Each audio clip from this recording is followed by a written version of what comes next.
Alright, so we have a point and an equation. So we're going to start with that equation that they gave us. I'm going to write it over here.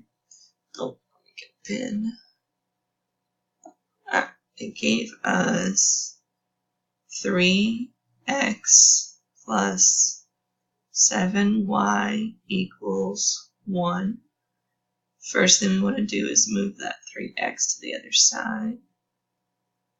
That gives us 7y equals negative 3x plus 1. The plus 1 doesn't really matter. We really want to focus on the 3. And then our last step is to divide everybody by 7.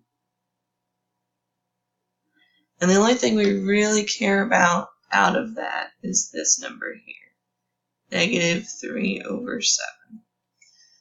Now with that, we want a perpendicular line. So the perpendicular line, I'm going to use the upside down T for perpendicular. The slope of the perpendicular line would be positive, so this is negative, so it would be positive. And instead of 3 over 7, it would be 7 over 3. So we're going to use the perpendicular slope, 7 over 3, and we're going to use, where's the point? 1, 8, and we're going to plug those two things into point slope form. So y minus the y value equals the slope, the new slope, times x minus the x value. There's something about that blueprint structure that really helps make sure everything goes in its right place. So x is 1, so it goes next to x. Y is 8, so it goes next to y. And we're going to again use that perpendicular slope, 7 over 3. We talked about this. If the slope is a fraction, you don't have to do this, but I do recommend multiplying both sides by the denominator of the fraction. All that does over here is kill those 3's. We'll still distribute the 7, and over here we'll distribute the 3. So 3y minus 24 equals, then distribute the 7, 7x minus 7. Alright, from here, it wants slope-intercept form and standard form.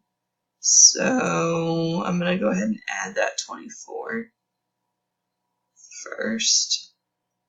That gives me 3y equals 7x plus, that would be 17.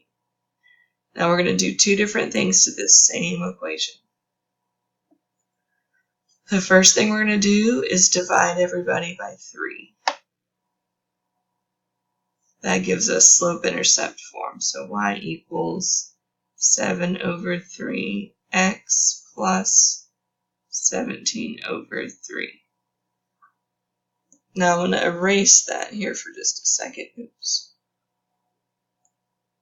Where's my eraser? There we go. So I'm going to erase that part. So that's what we did to get that.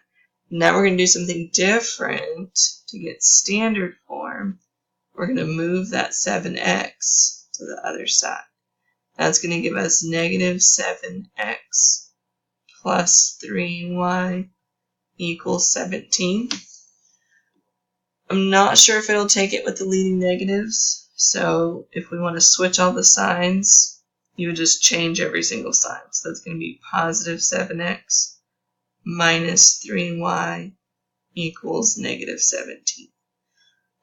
So slope-intercept form is here. And then the officially correct standard form is here. I know that's a lot of work. It is a long process. That is the most efficient way I know how to do it.